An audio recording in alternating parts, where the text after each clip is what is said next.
amendment to the agenda. In addition, also adding an update on our budget committee process. Thank you. Good adds, in my opinion. That's been moved. Anybody second? Second. Seconded. Any discussion about adding those two items to the agenda? All right. Jonathan? Yes. Jennifer? Yes. Janet? Yes. Tom? Aye. Owen? Yes. Lori? Yes. Aaron? Yes. Thank you, all in All favor. right. Thanks, everybody. So with that, what we're going to do is we're going to place Scott's COVID update in what will become it'll be the new 4B, okay? And let's in fact just do 4B and 4C for simplicity. I think the budget one will be really quick. Okay. All right. Thanks, Debbie. So with that, I will accept the motion to approve the agenda as I just described with the slate update. I move to approve the agenda with revisions. Second. Moved and seconded. Any further discussion on the agenda? All right. Jonathan? Yes. Jennifer? Yes. Janet? Yes. Tom? Aye. Owen? Yes. Lori? Yes. Aaron? Yes. Thank you, all in favor. Excellent. All right. Debbie's going to update the agenda on board book, but while she's doing that, we're going to go ahead and start with the policy worker presentation. Well, thank you, Jonathan. I just wanted to take a minute to introduce this topic. This is one of our longest standing policy work groups since I've been with Silver Falls, and it's also been the work group that has produced the most by way of, in this case, policy updates.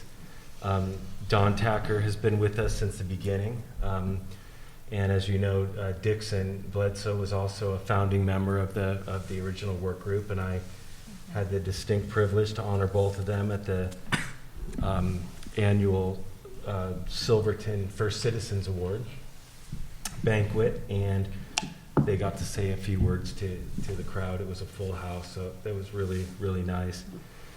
I told the crowd at the banquet that we had upwards of 185 policy updates at the beginning that July, but that quickly grew to 249.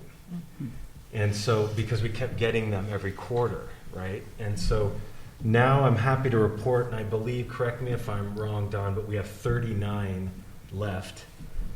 Those will probably be done in the next couple of months, but this is so significant. I just can't overstate how appreciative I am of all of this support, because this would have taken Dan and I 5 years to complete. Because we would keep getting another batch and another batch. And I can't remember how many we got in January, Dan, but it was about 20, 25. That's in addition to the ARs and everything else that go along with it. So in this process, that's exactly what we were able to develop as a work group. And we started out a little clunky, getting to know each other, setting norms and setting some basic protocols. And once we got into a rhythm of churning out these policy updates in a very thoughtful way, it really got rolling. And I would say probably over the last year, I would say. And it's just been tremendous. And the other great thing about it is others have joined in. Others have joined the work group. So we have Janet Alanak, who joined in, I'm not sure, about 6 months ago, Janet? Something like that. And it started with Janet just wanting to be sort of on the periphery as sort of a proofreader, things like that. But we sucked Janet in the classic Silver Falls School District sort of way. We want to be as inclusive as possible with our board, and we love how active our board members are in our different work groups. And Dawn has certainly been wonderful in helping to facilitate the workflow and all the things that go along with that. And the two of you also have both have full-time jobs of your own. This is just what you do for fun, I guess. But we're so appreciative. And Dawn and Janet, we're going to present some steps that we take in the work group to show you what happens when we get the policy update to when it comes to the work group to all the way through to the third reading. I think it's good that we review that. And also, I want you to keep in mind that we're going to start to be handing back the responsibility to the board to make sure that you're reading the cover sheets and the updates. So when we come to a meeting, what we want to get away from is having to walk the board through every little detail on the cover sheets. But I think we've been through that enough. In instruction, we call that scaffolding. And so we're going to start to take down that scaffolding a little bit, give a gradual release back to the board. And having said all that, I guess I'll turn it over to our two work group members, and welcome, Dawn. Thanks.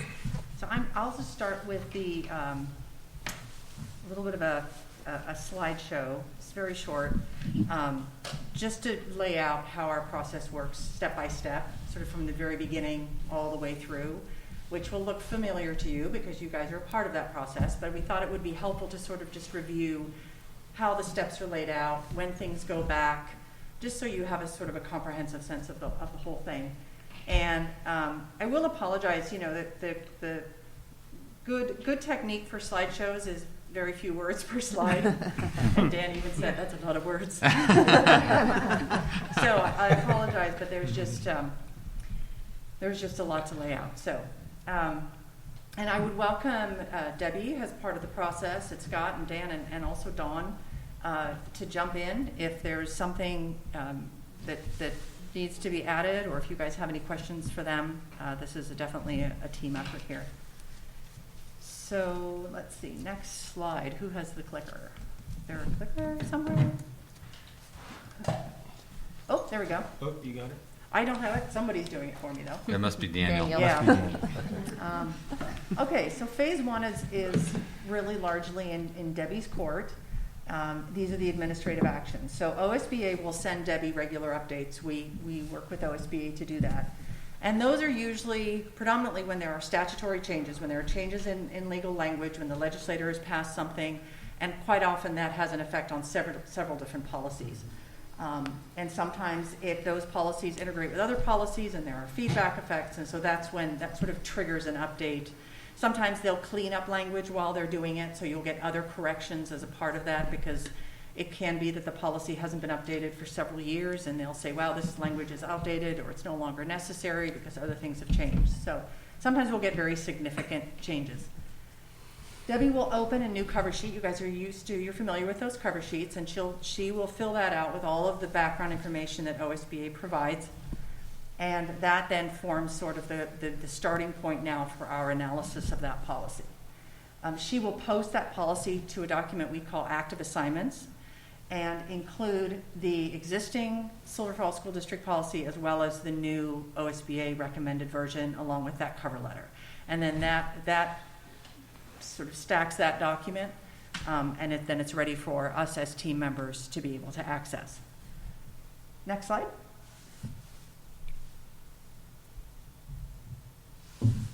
Okay, so this is where the work group gets busy. We generally assign ourselves between 3 and 5 policies from that active assignments document. And we do that in advance of when we know we're going to be getting together, which has been traditionally the middle of the month, that middle Friday of the month. When we look at those policies now, what we do is obviously look at the old one and look at the new one. We note language that might be in our existing policy that we would like to keep. There are some elements to our policy that's sort of unique to our district. We want to make sure that we don't lose that. We cross-reference information with other related policies, and Debbie will have put that in the cover sheet, because OSBA will also say, hey, make sure if you have this policy, you're also checking these other policies you may have, because the language is related in some way. We will work very often with Dan to say, oh, Dan, is this what you guys currently do? And that is quite often with the administrative regulations, the ARs, because that's where sort of the rubber meets the road operationally. And we quite often need to check with Dan to say, if we make these changes that OSB's recommended, is that going to conflict with how we currently do things? What do we need to know? Sometimes it's an HR issue, other issues involved, and so that's an important step. And then sometimes I will reach back as the board member on the team. I can reach back to OSBA and ask clarifying questions. Sometimes they're legal, sometimes they're just policy-oriented, and Leslie Fisher at OSBA has been fantastic in providing clarification around language and why changes are made, because we don't just take it, we don't just look at the language and accept it. Sometimes we really wrestle with it and go, well, we wonder why they made this change. This is curious, and we follow it up and we find out so that we can really understand what the reasoning is. Once we have gone through our 3 to 5 policies, we let Debbie know, and she puts them on our agenda for our meeting. And then when we get together for our meeting, we go through one by one with our team, with the policy work group, and we discuss, we present our policy and say, this is what I found, here's the background, here are some questions that we may have, or no, I just recommend that we pass this as is. And then as a team, we have a pretty comprehensive conversation about the policy and come up with our recommendation for what would move forward into first read. And then we provide those to Debbie and say, okay, Debbie, we highlight them in green on our on our agenda document, there are a lot of documents, and to let her know these are ready for a first read by the board. Any questions? I'll take a breath. Any questions so far? No? Okay, next slide. This is when you guys come in. So you would get access to those first read policies then on the Wednesday or Thursday prior to the work session, because we have made a practice now of doing the first read during work session, which I think is generally working well, and then we bump our second and thirds for the regular meetings, and I think that's a practice we'd like to continue. I think the change that's reflected here on this slide that we would like to be able to discuss is, and this addresses some of the challenges in answering questions kind of on the spot during the work session or the board meetings, is to ask you to take a look at those policies in advance, just as you do other items on the agenda, and get any questions, especially really substantive ones, to the work group through Dan and Scott by that Monday. So we do that with other agenda items right now for Scott, which is in accordance with our no surprises commitment. And I think for us, it would really help us be able to address those questions more fully, maybe even ahead of time, especially if they're small, sort of, wait, why was this word instead of that word, and we can give you the background and so forth. Sometimes we'd want to bring those answers back to the board meeting, because they might be things that you all would like to discuss as a group. But getting that heads up ahead of time, I think, is going to be super helpful. And then, so number 3, the work group lead, we will either provide an immediate answer to your question or do our best to come to the board meeting with an answer. And if it's a really, heavy one, which we haven't, you guys have been really great. We haven't seen any really substantive issues that we had to go, okay, well, now I got to go do some research and this is going to take a few days. Generally, we can get those answers to you. Obviously, we still encourage and welcome discussion and feedback during the meetings, because we all want to be engaged and involved in this process, and it's important that we've all had a chance to talk about things that are important. So that's always encouraged. And then as you guys know, when those first reads are done, those policies move forward to a second read, or if there's an issue, which there have been a couple instances, it goes back to the policy work group then for review. And next slide. Okay, this is the last one. So this is pretty easy. When we see those policies that come back to the work group, we'll either make those changes if they're small, and then it'll come right back to you for second read again. If they're pretty substantive, we will wait and have a chance then as a team to talk about it again before it comes back to the board. And then, let's see, when we're all done with the policies, they go to another document called the completed assignment document. And so nothing is lost. We have, Dawn spends a lot of time synchronizing those documents and making sure they're all consistent with one another, and that a policy isn't popping up in 2 different places where it's at 2 different stages of its process. And there are often, I noted under number 3 here, there are often dozens of policies that are in various stages. And so that's where it can be tricky if there's a question sort of on the spot about, well, wait, why is this paragraph over here instead of over here? Our little brains are going, oh my goodness, okay, we have to think back to the meeting, what was the discussion? It can be hard to do that kind of thing on the spot. So that's basically our flow. Again, there shouldn't be anything on there that's really new and crazy, but Dawn, anything to add to those steps or that process? No, I think the only thing that I'll add, and I'll go into this when I bring us through a case study, is what generates mostly, like you said, it's legislation, but Yep. what you guys can't see because of the formatting of PDFs when they make it onto the agenda is who made those changes. So a lot of times we've noticed that questions pop up, well, who made this change and why was it made? 90% of the time it's OSBA. And I'm going to show you guys what I mean when I go through the example. And really right now when we're in the backlog, we are trying to get these through as quickly as we can while doing a really good job of being thorough. Mm-hmm. But these are changes that need to be made because of legislative changes, and we are still behind. And again, our goal is to just get through the backlog as quickly as we can so that we can get on to more interesting things and be responsive and have less time spent on updates as they come through on usually quarterly basis or semi-annual basis. Yep. Mm-hmm. So that's all. I will say that one aspect of the process that I think is really robust is and helpful is that all of these different steps that we have different sets of eyeballs on the policy. And so we've just found consistently we'll catch things or there'll be another interpretation that we haven't thought of in those group meetings. And then, Dan will have a look at it and go, well, no, hold on, we've got to look at this language again. So it feels, once those policies are done, I feel really comfortable that they've gone through a pretty rigorous review just because everyone's had a look at it. And a couple people have had a really, really good look at it. So I think and then you guys have an opportunity to do that too. So it feels really rigorous. Okay, well, I'm all done. Dawn, if you want to take over. And I did have one addendum, Scott. Unless we got a new batch, I think we're down to 30. Is that right? That's what I Oh, counted. right. But Debbie, we should coordinate Yeah. notes and see how that looks. But that is my understanding. Okay. So I'm going to show you guys what Janet is talking about when it comes to these documents. Hold on one second. I've got to get back to I was logged in.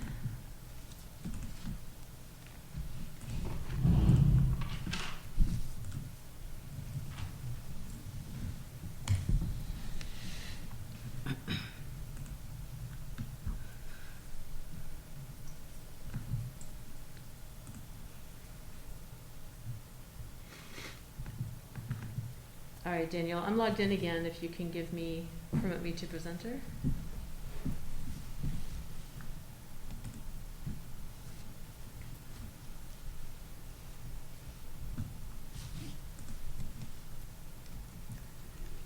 Great. All right, so the easiest way to do this is a simple screen share. So let me.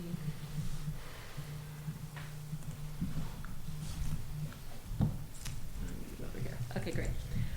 So this is our active assignments document. It's, let's see, Daniel, just to make sure I'm okay being muted, right, so I don't get feedback. I'm going to assume that that's okay. All right. Our procedures are at the top. This document is shared across all of our volunteers.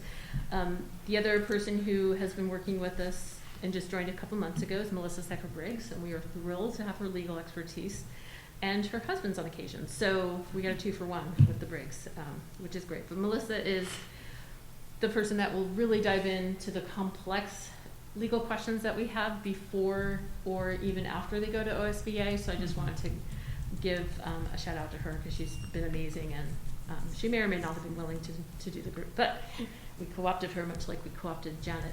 Okay, so we've basically got this into 3 different sections right now. Again, this was a ginormous document. We are down to only, what are we at? 16 pages. It used to be so many that I cut it into different documents. Right now, anything in white are up for grabs. These are policies that we need to work on. You'll see things that are still in green on this document because those are the ones that we're presenting tonight and that we just finished at our last meeting.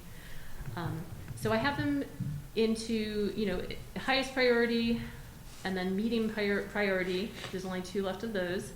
And then what we're calling lower priority. There are 7 left there. That does not add up to 30 because at any given time, for example, we have 13 right now where we're waiting to hear back from various district staff. Very, very common people who help us a lot, Dana Peterson, Leslie Roach, Leslie Kuhn. So anytime we're kind of waiting for feedback or emailing back and forth, it drops into this category. And then finally, we have a whole category of, I call this Debbie special category. So things that we need from Debbie, things that we need to get updated. So I'm gonna walk you guys through a case study and you get to pick. This is gonna be fun. So the choices I have for you tonight, there is policy IL, assessment program. That one, let me scroll up. I put them in purple so I could find it easily. This one's highly recommended. I picked ones that don't have ARs because those take forever and I just want to walk you through a simple one. So that's an option. Another option is down here. We have bilingual education. Warning, this is only 2 paragraphs. It may not be long enough to actually demonstrate much. The other one is GBLA, or disclosure of information. Who wants to pick one?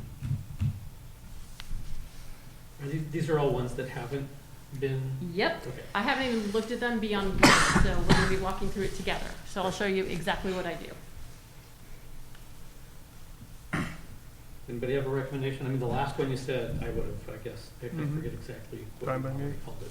Yeah, disclosure of Yeah, information. that's There you a go, good one. disclosure of Let's take a information. look. Okay, so that's this one right here. So first thing I'm going to do is pop open the cover sheet because I want to see what's going on and what this policy is about and why we're even looking at it. The very first thing I do is assign myself as lead so you can see who's in charge and we can coordinate this in the group.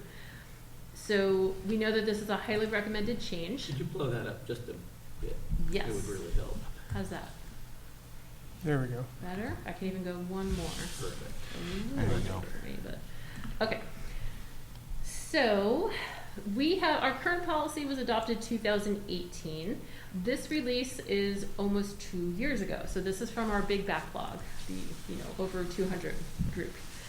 And the reason for this, it comes out to Senate Bill 155. Dan knows this one well. This is probably responsible for, I don't know, Dan, what would you say, at least 70% of the backlog? It's just a genuine, there were a lot of changes. I would that say at happened. least 50%. This was major legislation that came out, and it's touched many, many of our policies. Yeah. So in this case, this is going to be related to collective bargaining language. A lot of times we'll have the district responsibility described and we'll go back to Debbie and say, was this a mistake? Because this seems to have nothing to do with this policy. But because this bill and other bills like it have a very, very large amount of changes that they've asked for, even if it's just minor changes in language, OSBA does a great job of identifying every single policy that's affected by this. So these may be big changes, they may be small changes. Okay, so summarize is where we start. So the very first thing I do is compare OSBA recommended changes to current policy. And again, OSBA does a great job of showing us those changes, but I always like to see what did we have before in case it's substantially different. You'll see one tonight where, for example, it was completely rewritten so much so that they just said, get rid of the old one and just adopt this one. So I always like to see what's going on. And Debbie is kind enough to link these all, so it's very easy to find them. So this is our current policy, as you can see, from 2018. And, I kind of scroll through, and this is a nice short one, that's intentional for tonight, but we've got 4 points. We're talking about what information the district can give about a former employee's job performance to a prospective employer. So HR related. So right away in my head, HR, I bring in Dan. So the next thing that I'm going to do on the cover sheet is contact Dan, ask to preview before our meeting. So there we go. Sorry, okay, now I'm all over the place because I've got too many things open. Hold on, I'm going to close a few things here. Okay. Cover sheet. All right, so there's our policy. So the one thing that, hold on, I'm gonna bring up, this is, where is the current one? See you guys, okay, too many documents in the house. All right, so disclosure, so that's the current one. Here is the one that OSBA has sent us to edit. So I'm gonna go paragraph by paragraph in my head. I'm not gonna bore you guys with this, but I just wanna see, did they capture all of the changes, or are there things that maybe changed that are not captured in the OSBA changes?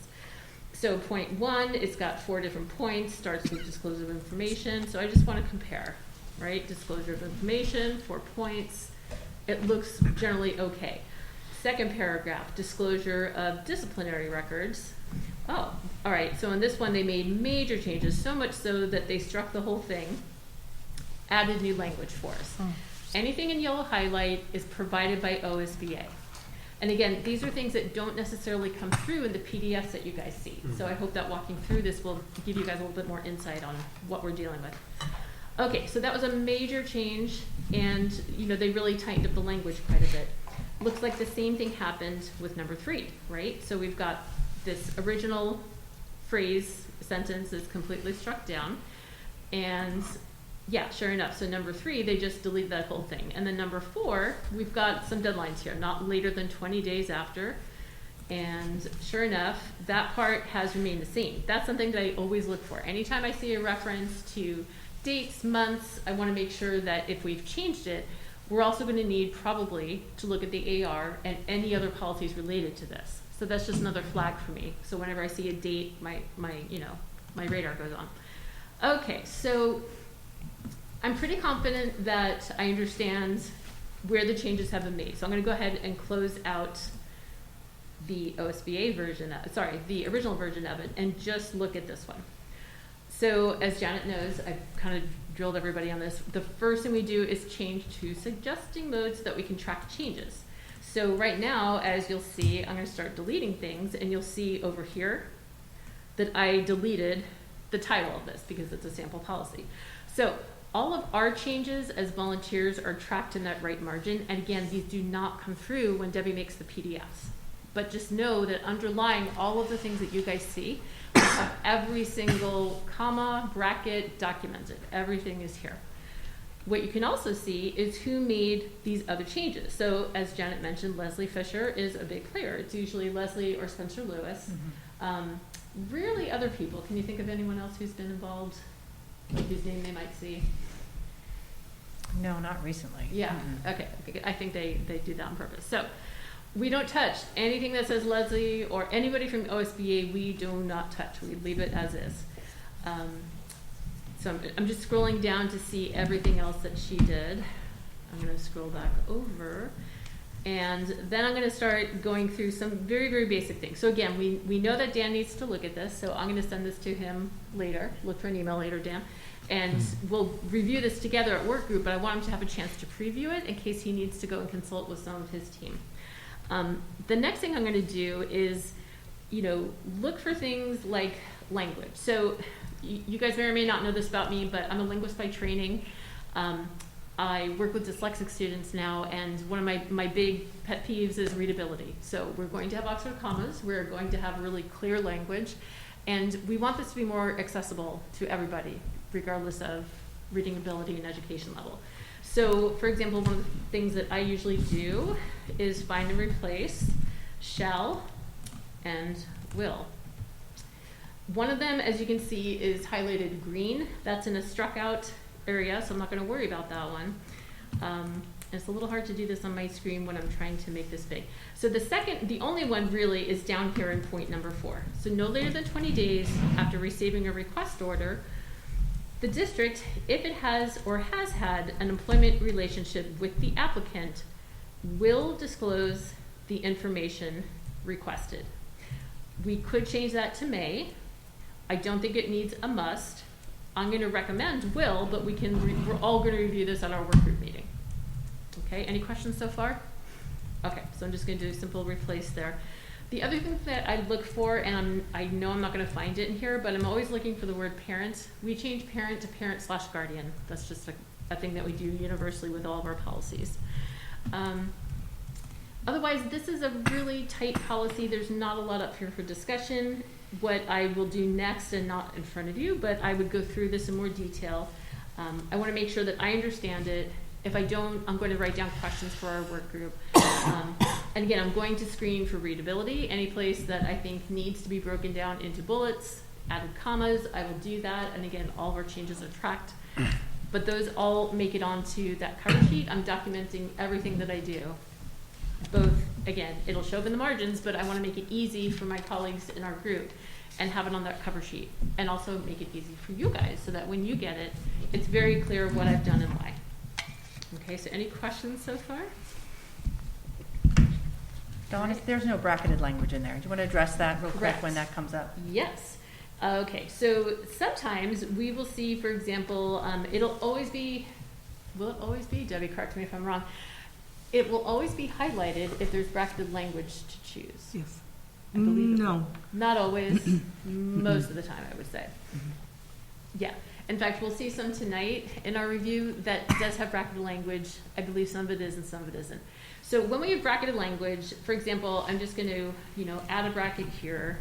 That's the kind of bracket I mean. If we see this and it's given to us from OSBA, OSBA is saying you don't have to include what's in between the brackets, but you can if you want. And so we've learned enough, I think, as a group that we go through that individually, and I have a really good sense of what Dan is going to want to see and what Scott's going to have questions about. So if I can, make an educated guess about bracketed language, I will, but then that will be one of my bullet points on the cover sheet. Chose bracketed language, need to discuss, or chose bracketed language, Dan, please see paragraph 2, page 1, or whatever. So we're pointing it out to them, but we're mostly just trying to make this easy, right? And I think the whole point of the work group is, two things. One, we've got to get through this backlog. Some of this stuff is more than 2 years old. Two is we're trying to take the burden off of our administrators. We want to be helpful. We want to make their job easier. So we're trying to succinctly, do the scut work, document it, present it, discuss it, and then move it on to you guys, and trying to make your job easier so that you're not the ones mired down in this, right? We've got a huge backlog. We just want to get through it. So thank you for that. Yes. So when we talk about choosing bracketed language, that's what it looks like. It'll just have these brackets. Sometimes it'll be, you can choose will, may, or should, right? And we'll pick one of those. But again, we always discuss it. So that's pretty much my case study for you guys. Do you have any questions? I do have a question about the bracketed language part. So if you're given the option, let's just say of should, may, or must, will, may, or must, will we see all that bracketed language, or will we only see your choice that you made? You will see everything. Okay. Yep. So you'll always see the bracketed language and the choices, and you'll see which one was chosen. And if there was like a discussion, like if we had to debate it or go around and around a little bit, you'll see that documented on the cover sheet. So Thank you. I always make sure that you guys, that you know what we discussed, so that, because probably, if I were sitting in your place, one of my first questions will be, well, why did you choose that language? And so I'm trying to anticipate questions that you have so that I can, again, make this easy on you guys and just kind of get things through. Without, getting mired down in it when it's simple like this, when it's just legally mandated and it's directly from OSBA and we're catching up with laws that were passed 2 years ago.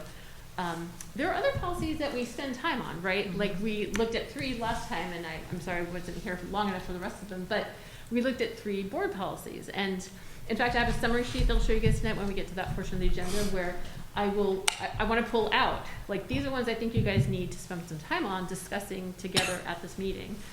These are mandated by legislative changes.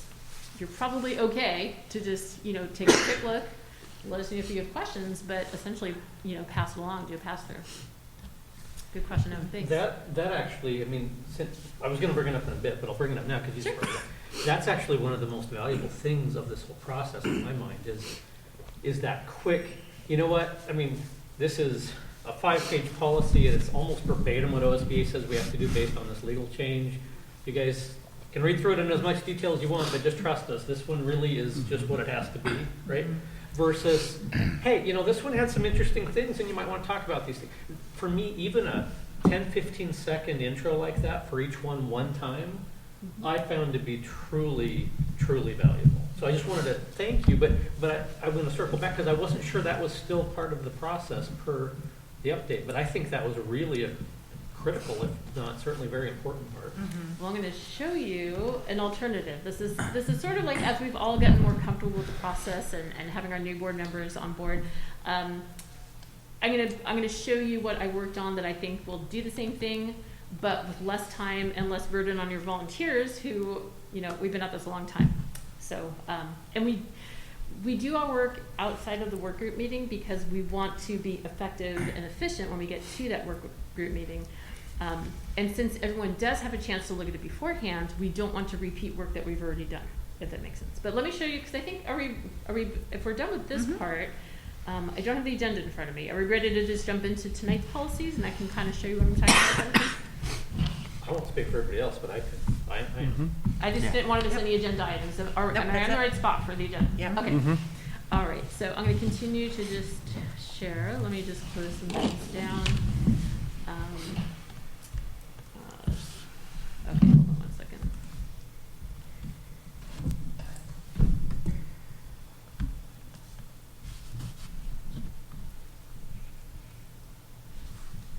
Okay, I believe it's this one. Right, okay. So this is something that I would like to propose as a new way of giving you kind of the overview of what you're going to look at each work session without going into each policy, since you guys already have the documentation, including the cover sheets where everything is explained. So, for example, tonight, these are just directly from the agenda. I tried to include information that I thought would be important off the bat, for example, whether it's required or not, and then if there was legislation behind it, which bill and when. So you've got these codes and these titles, and remember, on a typical work session meeting, we're trying to get through 15 or more. Like, that's our goal as a group. We're down to 30, but we don't want to take another 6 months to get through 30. We want to whip through these as quickly as we can. So tonight's kind of light because there were a lot that got bumped down into the we need more information from other people category. What I also added, and there just aren't any in this category tonight, but there were at your last meeting, when we recommend a close review. And anybody is more than welcome to say, hey, this one was really interesting and I do want to have a discussion around it. Dawn, can you add this to the close review? And I will be happy to bump it from up above to the close review so that you can do that. And we can do that even the night of. But I want to continue to find ways that kind of streamline our process to make sure that we're being efficient with our time, but also not double duty, right? I know that we've all got lots of things to do, but essentially we want to make sure that you have the information, that you know how to use it, and that if you have questions, you know who to go to. That's kind of our big thing. So this is, again, most of this is happening behind the scenes, but now I've kind of drawn back the curtains a little bit so you can see behind the scenes and you can see exactly what I do as a volunteer and how I go through things. And Janet, do you have anything to add to that process and how you address it when you're looking at policies? You mean the one that your sample? that you Yeah. just went Like, through? would you have addressed anything differently or done things in a different order or other things that come up for you? No, I don't think so. I mean, I think I probably toggle back and forth quite a bit. I mean, it is sort of hard to, that's why I think it takes a while, because you really are checking language, and if there's new language, making sure we understand what we're adding. And but yeah, the process is pretty much the same. Good. I like this setup, though. I like your suggestion here. Yeah, just boiling it down again. The longer we do this, the better tools we develop, I think. Scott and Dan, do you have anything to add to what I've walked through? No, I would just say, as far as like the bracketed language question goes, I tend to, if I'm looking at these or we worked on this a week and a half ago, and so then I'm getting ready for the board meeting, and so then I got to refresh myself a little bit.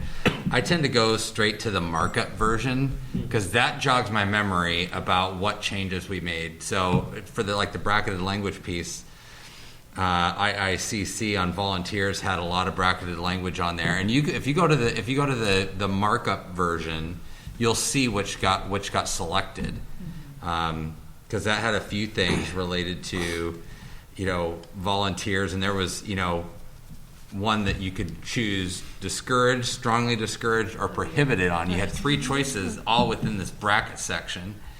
And so anyways, I think, at least my go-to is always the markup version, because that kind of helps know what the choices were. So that helps me at least. Good. Thank you for that. Yeah, and I think we're giving you guys our practice is we meet on Friday the week before, so 10 days before this session. We hash things out. A lot of times we have to go back and forth, and we'll do that by email after that. But our best practice is to try to get everything finalized so that Debbie has it by Wednesday when she uploads your agenda and your attachments for that. So you've got a 5-day window to look things over. And again, as Janet mentioned, if we can get major questions back that Monday before we come here tonight, so that we can kind of be prepared to give answers or look things up if we need to. Or I guess, I could even picture an extreme example where we might take an agenda and postpone it till the next work session. And we're happy to do that here as well, but we prefer to all be prepared to answer those questions. And again, normally we're looking at anywhere from 15 to 20 is my goal. So we each do 5, that's 15. Right. And we won't have time to go through 15 to spend, even 5 minutes each of those. We'll be here all night. So that's why we developed the system with the cover sheets, and that's why we stopped doing the actual work in our work group meetings, and we do that individually and then bring it as a summary for discussion so that we can streamline this.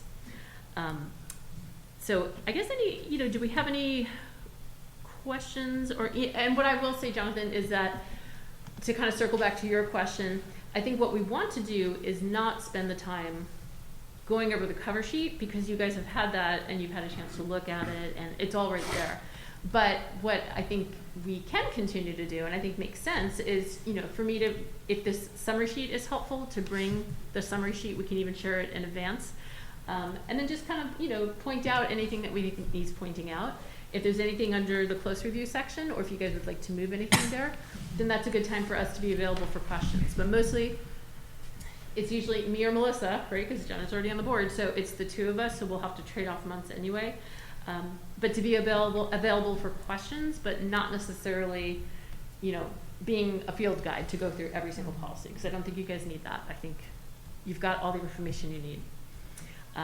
So any questions or comments on our process, either what I just walked through or any questions about the policies on the agenda tonight? We can jump right into that if you want. Well, starting with process, so this document, or as an example, it lists them, but it doesn't really it doesn't tell me anything. Like I got the policy number, that it's about volunteers, and that there was some law that I have no idea what was that might have impacted it. But that doesn't tell me.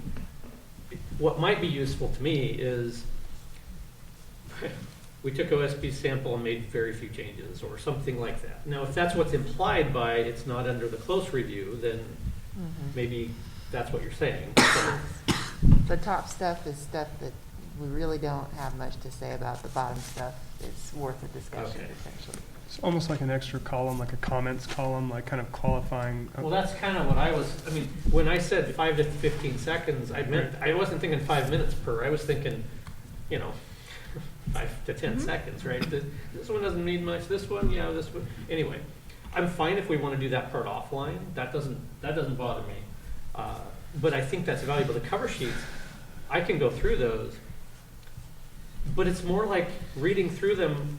I sort of would have to be in your head or Janet's head to know what they really all meant, all the notes there.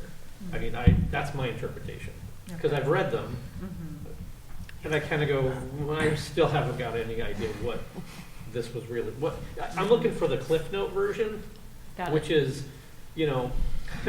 hey, we just took the OSP sample, guys. You can move to the next one. So would it be helpful, is like Aaron suggested, is maybe adding a column that would just be like, the mile high view, like this Yeah, is yeah. what. No, for me, that's the key element of the whole process for me. Yeah. Well, and Dawn, I could see how whoever owns the cover sheet could Uh-huh. either at the bottom of the summary or in work group recommendation, go ahead and write that summary statement. Exactly. Just Perfect. Because we'll be sentence. ones who can say, okay, in a nutshell, this is what this was. Like Bingo. one sentence, maybe two. Yeah, 1 or 2 Yeah. sentences max. I mean, we're just looking for, at least me, that's what I'm looking for. Mhm. And then if that's sent out ahead of time, I don't mind them not having that conversation here. That doesn't bother me because I can read that. Mhm. So Yeah. that, for me, that's Let's beautiful. try it.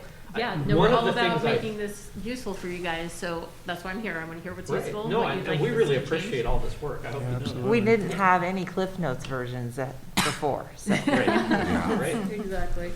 Yeah, One of the no, things I want to just make sure everybody's cool with is if it's sent out, well, I guess if it's on board, but people can, I was thinking there might be some value to the public in hearing those cliff notes in the meeting, which is one of the reasons we've kind of gone through them and just sort of during the first reading. They can access them online. They can, I'm not, yeah, I agree. I guess I was just wondering if anybody had any thoughts on that or if that's of concern, that's all. Well, and they'll have access to the summary sheet too, which is probably going to be a lot easier if that's attached. Right? I I think it can be. I mean, Yeah. Debbie can certainly throw that onto, for A, policy first reads, and here's the summary, and then each one has its own, yeah. I like that, personally. Okay, good. Well, and I wonder if, not to put Scott on the spot, but I wonder if, experience in other districts.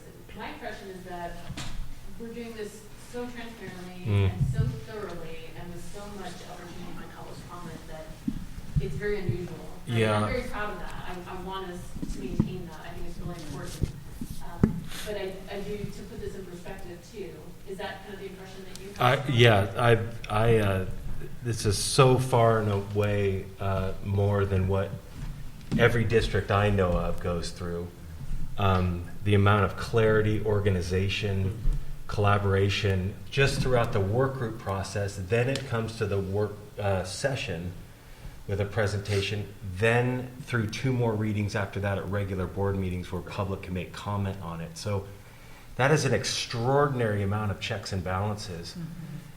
Let alone all the logistical things and the reasons why changes were made and who actually made those changes is all recorded for posterity. So to me, it's just an incredible process. I think it's so easy to look at the end product without realizing just how much work has gone into it. And you can't do that unless you've had sort of a community approach to updating these policies. And we have the expertise here in the Silverton community. A lot of districts don't. And so, Yeah. anyway, just wanted to make sure I mentioned that because I'm so grateful because there's no way I could come each board meeting and present it like this. That would be a full-time job in and of itself. So, Oh, right. Dan, do you want to say anything about that? No, I think it's a really thorough process, like everything that Scott said, Don said about how clear it is, and I think just having it up there for a first reading, the reading process, no one should be surprised by the time something's adopted. Right. Right. And I think to put, if it helps to have some historical perspective, the 200 plus policies had accumulated before Scott even came on board, which, I can't even imagine, Scott, the feeling of overwhelmness that you must have had. And it came, our process has evolved so much and it's evolved very organically because it's all information that we wish we had. We wish that we had this historical record where we could, there have been policies where we thought, well, why was it AR not added? Right. And Dan has said, what do you mean there's no AR on that? Like, what do you mean? Like, and we've often, kind of cringed a little bit that the district can be in a very vulnerable position when policies are not up to date, and we have no historical record of why those. So all of the tools that we've developed have been to answer our own questions, and again, to try to make things easier for both our admin team and for our board. Yeah. Well, again, I appreciate Yeah, well, and again, we're really open to feedback. If you guys have more thoughts, suggestions, please give them to us. I will make sure that for the March meeting that we do add that column. We've got some cliff notes happening, but that will continue to also have those policies really tight and ready to go. The next meeting, you can expect a much larger barrage. So you're getting off easy tonight, but we had a presentation that took some time, so I can walk through. We've only got 6 policies. Do you want me for tonight to kind of walk through and give you the Cliff Notes version? It's fine by me. I think it'll go quickly based on I what think you're so showing too. me. So. All right, I'm going to make myself a little cheat sheet because I don't have my multiple monitors. Because I just want to share out. All right, got a couple more here.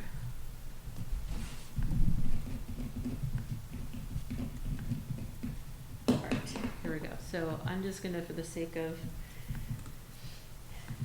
keeping this simple, I'm going to go right down. All right, so our first one is GBA. Let's take a quick look at the cover sheet. All right, John took the lead on this. This is a required change coming from House Bill 3041. And this is another one of those bills that came through last year. So this was an October update where the statutory definition of sexual orientation was changed completely. So this had a domino effect through, I mean, at least a dozen policies. Yeah. You know, we're still getting through them all. So it's strictly because of that. So Janet's notes here, again, there's an OSBA version that we just accepted pretty much point blank. We did go a little bit back and forth on the AR, and it's not required for board approval, so we're not going to worry about that one too much.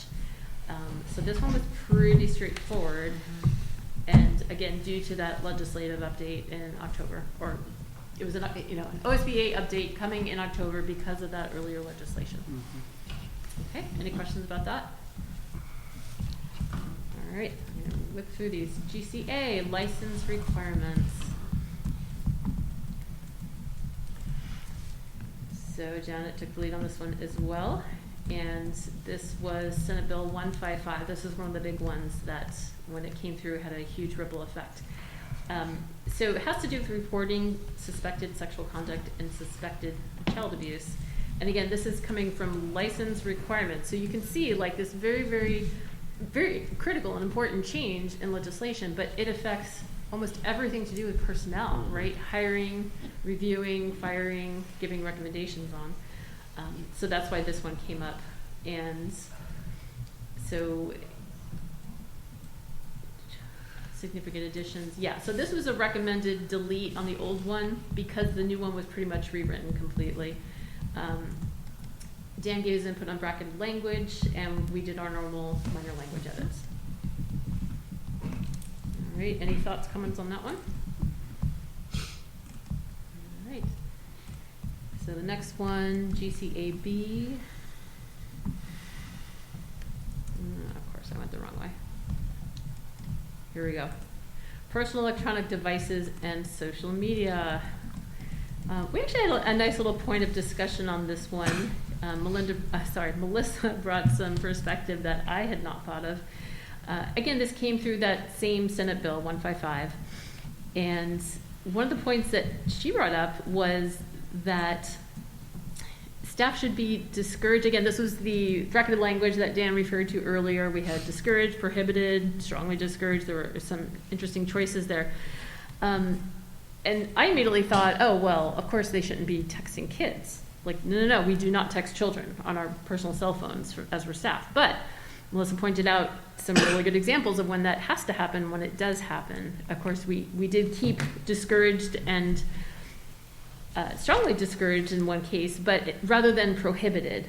So she gives an example of where a leadership teacher texts a student to see if they can give a welcome tour. So that's on the spot rather than, going through a PA system or hunting them down around the school or planning for the next day.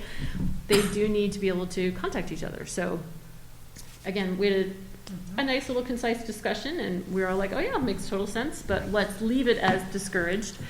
And there was a point in here where we did say that they must use district email. Right. when they're emailing. Like, that is non-negotiable, because if you're emailing, obviously you have advance notice and you have your email address right with you, so. Anything else to add on that one? Okay, any questions on that, guys? All right, so GCPC, this is one that I worked on. Let me find that. Okay, retirement of staff. So you guys will remember this fairly well, because this just happened a couple years ago, when Senate Bill 1049 made major changes to PERS, right? So this is the double dipping bill, right? Where you were able to go back to work full-time as a consultant while still collecting your PERS. So basically this was a straight pass to Dan, and he and Kim Dowd looked at this in detail and made lots of changes based on your actual regulations, right?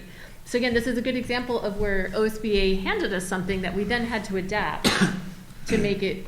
Right, and we had I think had taken this AR, I think was deleted, but basically that third paragraph there in one paragraph summarizes almost a 2-page FAQ that we give our staff, but it really summarizes it nicely. Here's what happens for employees that may want to retire from PERS and continue working. So it was one that I had Kim help choose some of the language or develop some of the language, because she does a great job of being really particular about making sure it makes sense and is accurate.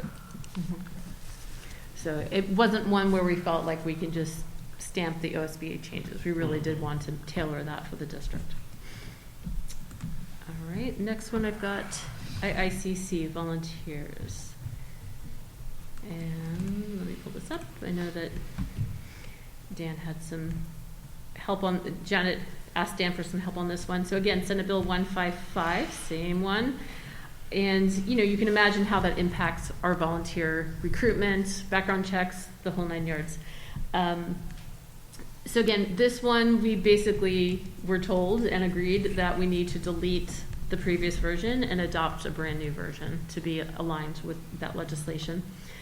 So on this one, there were some bracketed language changes that Janet and Dan talked about, very, very minor edits, and I think that was about it. Since it was basically a complete rewrite, there wasn't a whole lot for us to have to do. Sometimes OSBA, especially, I think depending on who writes these, but sometimes the older ones just come through as they sound old, right? It sounds like very cumbersome language. It's very, very hard to wade through. And again, my priority is readability.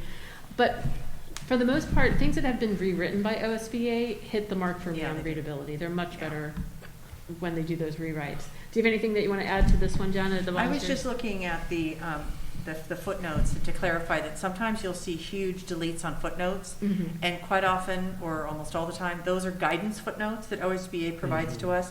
I think it's a little confusing that they would put guidance in a footnote, because there are also footnotes there that footnote the language itself that should stay.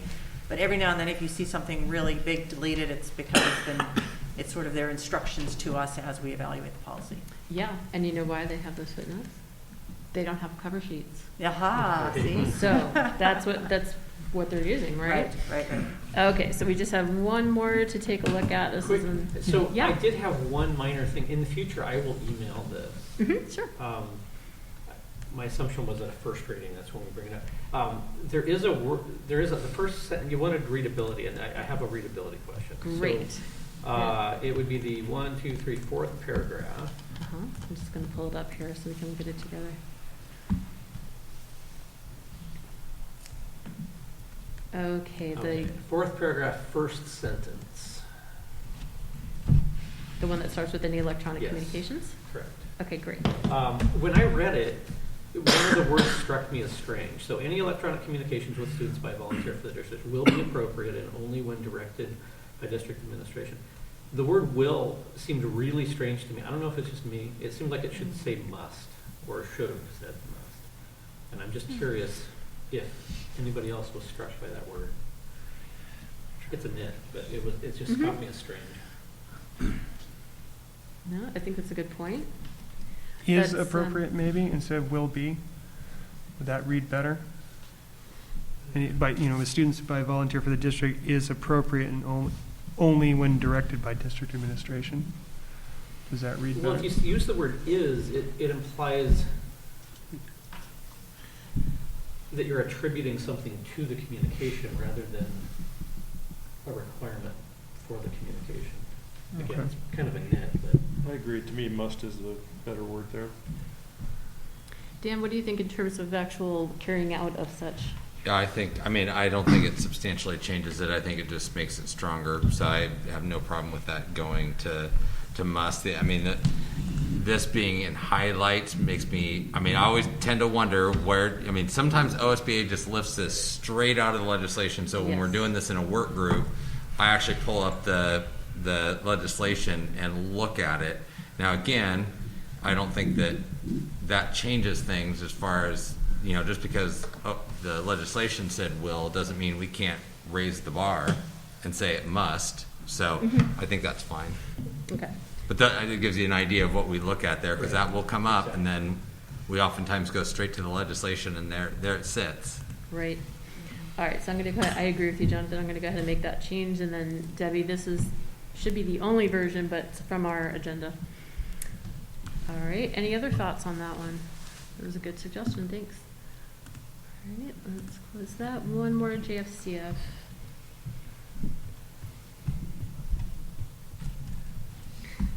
Okay, I feel like we've seen things with bullying, intimidation 20 different times. And again, a lot of changes due to legislative changes. So this, in fact, I think you guys saw this. Oh yeah, we passed this. You guys approved this in August, and then an update came out in October. So we've unfortunately had a lot of double duty in the group where we just keep redoing things as new changes come out.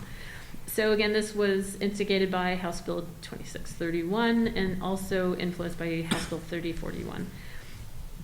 In this case, there was a whole new section on notification that was important for me to go over thoroughly to make sure I understood it. There was some opportunity to choose bracketed language. We did have a little discussion, and Janet actually ended up going back to OSBA and spoke with Leslie about it, because we just had this question about whether or not this policy had to be developed with the public, with parents. And what, Janet, do you want to speak to that so I don't put words in your mouth? I know that. Yeah, in fact, it was the first paragraph, and it says, yada, yada, yada, in compliance with Oregon law. And we thought, are they talking about the policy being in compliance, or this whole process of stakeholder input and all that? And we suspected it was the former, and it turns out no, it actually was that the policy itself needed to have that kind of input. However, what she said was, if you're having first, second, third read, it's posted, you are giving people an opportunity for that input. So that was adequate. But that was a really good clarification. It really was. Because sometimes the wording is, can go either way, and you don't want to make assumptions. So. Exactly. Yeah, so we've got, a lot of different notes here. I'm trying to think if there's anything else major. A lot of this is just going back to our original policy and looking, for example, to make sure we're picking the right title of the person that oversees this. And yeah, at some point we need domestic violence posters, so that's part of the policy. So just something in our meeting, I just make sure that Scott and Dan saw that, I flag it for them. They, I'm sure, added on to their very long list of things to do. And one thing that came up a little late today, because I was looking at this just to refresh my memory, and Debbie, I sent you a note about this. We do need to change the AR, and it's just very, very minor language changes, and I don't think you guys have to approve that, right, Dan? That doesn't have to come up for approval. No, but we did put it is on the agenda. It did get on to Oh, great. tonight. Okay. Yeah. Yay, Debbie. Right, All right. Debbie? Yeah. Excellent. Thank you. So that's all 6. Any other questions that come up for you guys? Fantastic. Thank you so much, Dawn. Of course. Of course. Janet, thank you for this presentation. I just want to say that if we think about, the culture of Silver Falls, and by culture I mean the way we do things around here, and we think about process, And we think about having things like these baked into the culture of Silver Falls, that this is how we do policy, say. This is how we hire leadership. This is how we go about listening to our different communities. That it's these sort of things that all have process in common. And this is an exemplary example of that type of collaboration and process. So. I've said this before, it's a broken record. What I really do like about this process is that it is another level of participation from volunteers, and the more we can get of that, the better, because people, we have tons of talent, and why not use that talent for good for our district and get more people involved. And so I appreciate the work that goes into this group, and maybe it's not duplicable, but I really appreciate it. Right, for sure. Yeah. Yeah. Thank you for this, Janet and Dawn. And thanks for taking me off of it and putting Janet on it, because this is it's not in my talent stack, and it's clearly in your guys's. And I'm just the thoroughness and the way you guys just dive into it is just it's wonderful to watch. Thank you. Yeah. Thank you. Thank you, Don. Okay. Well, thanks, guys. Thanks, Don. Thanks, Tom. Thank you, Dawn. All right, next up, we have one of the ones that we added, which is a COVID-19 update. There's been some breaking news this week, so. And Daniel's going to take a minute to cue it up. We rehearsed this before, and he's even going to allow me to use my clicker. I'm so particular about my clicker, I can't even tell you. Right.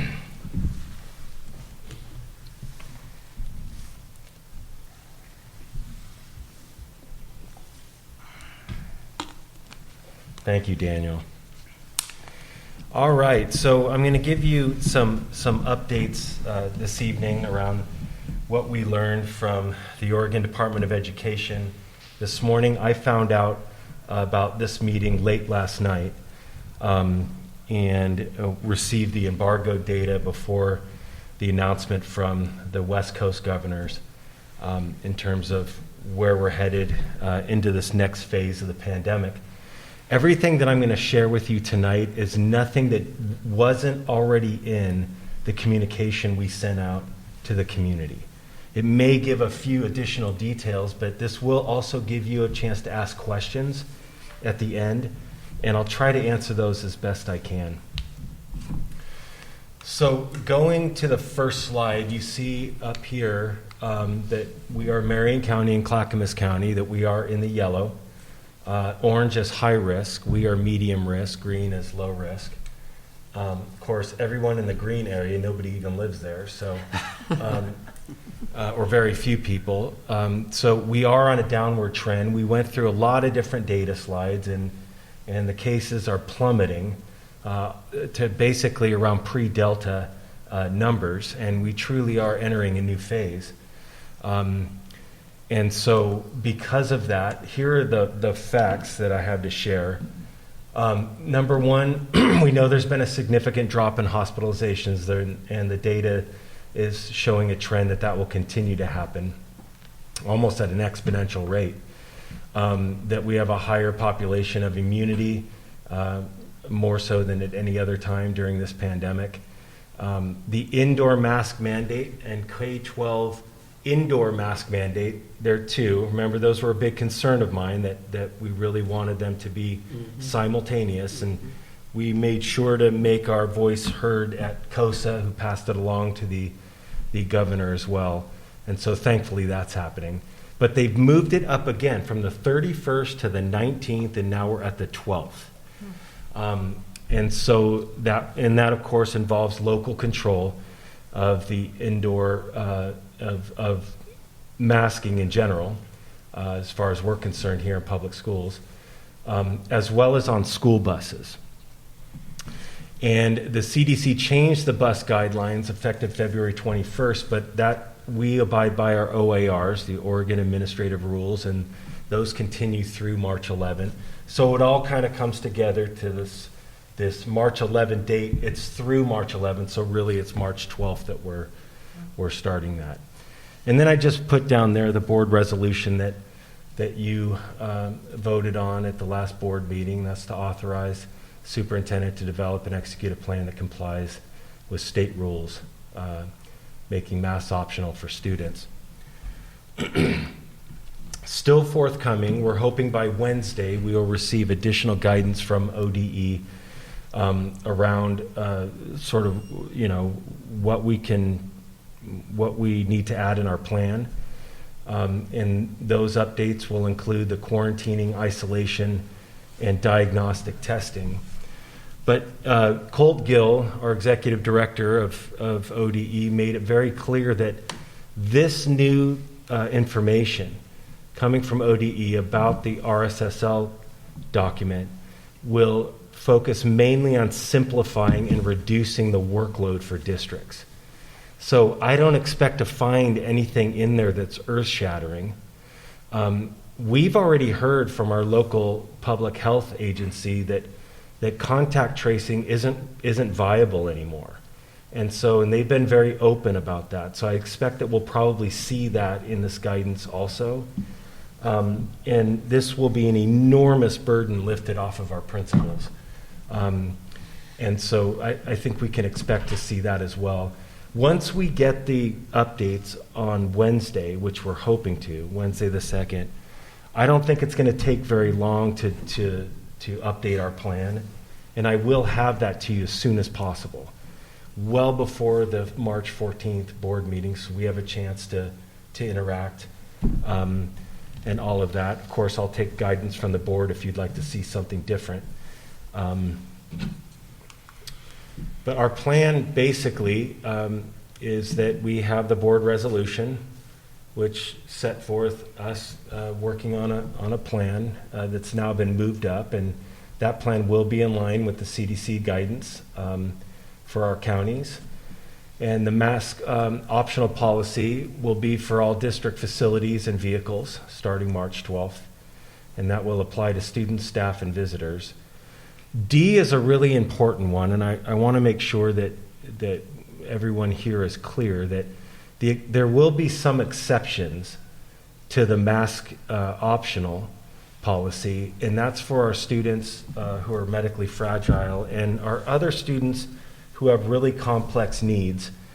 And in speaking with Dana again tonight, Dana and I meet once a week to go over these types of things, and we have approximately 15 of those students. 8 are medically fragile, and the rest are students we would consider with complex needs that we need to take a really close look at. And so right now our teams are contacting families individually. I think that's right in line with the Silver Falls personal customer service style that we have. When we work with families who have children with special needs, our families are always part of the equation. They're always part of the team in developing those plans for kids. Each one of those kids will have an independent health plan and will be ready to go and by the time we start implementing our mask optional policy.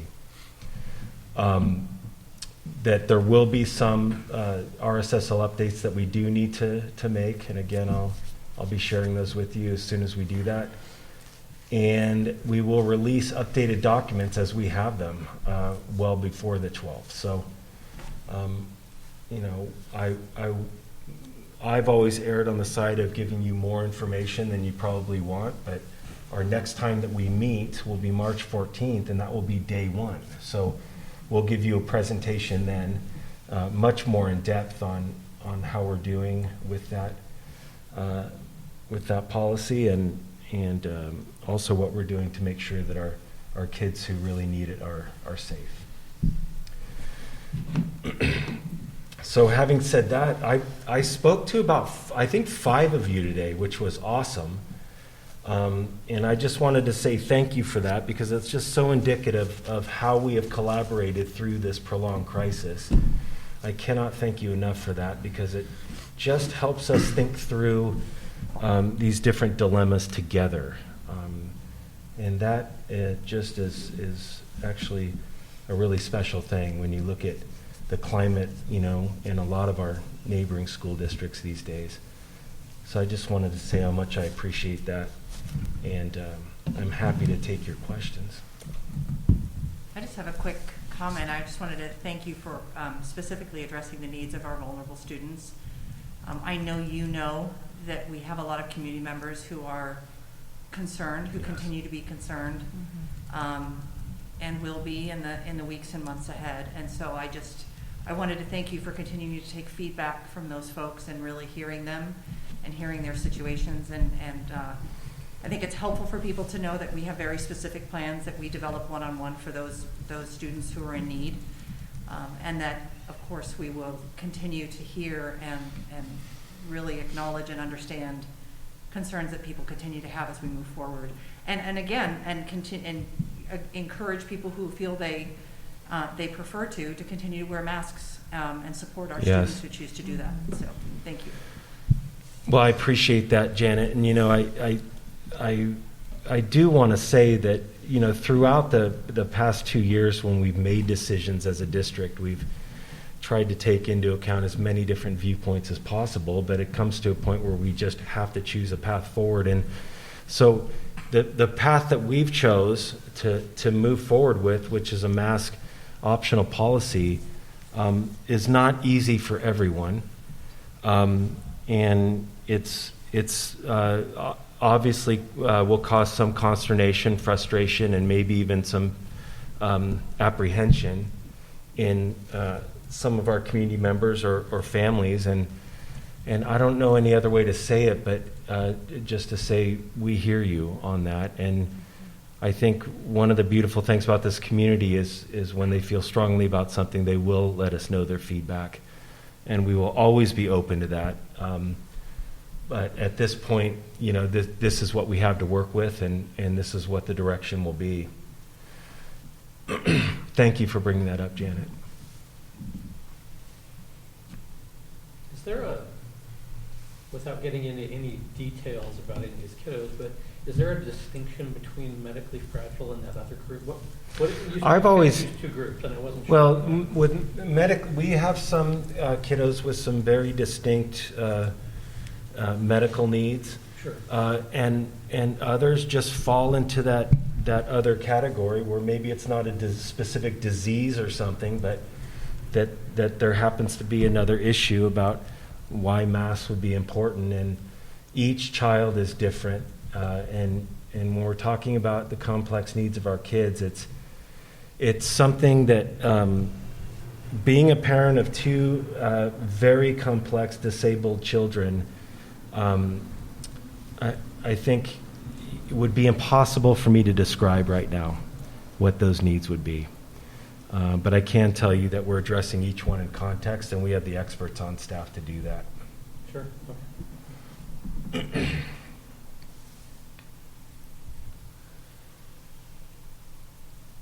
Okay. There's no other questions? I will mention, just to piggyback on that of course, the way those dates are falling, our next meeting will be right after that's lifted, and as a matter of practicality, masks will be optional at our next meeting, accordingly. Thank you all. Okay. Budget committee vacancy. So this has been an interesting year after having had so many people interested in prior years. We still only have 3 applicants for the 4 positions. Almost had 4. We almost have. Almost.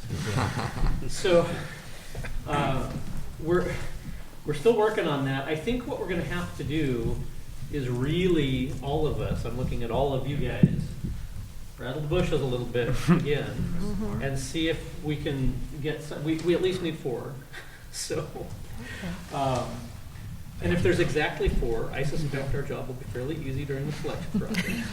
So, so that's where we're at. I just wanted to give you an update. Thanks for the reminder, Jan. Oh, yeah, no worries. It actually is something that's been on our mind. It's been opened multiple times, as you all know. So we're just in that point where what we need to do is get at least a fourth applicant, at which point we can formally select from the list. That's where we are. First budget meeting, Steve, give us a ballpark. Are we expecting that in May or April?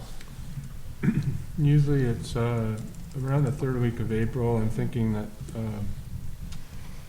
could look at possibly the first week of May. It's usually in that third week of April, the first week of May, and I think that it might be prudent to look at first week of May.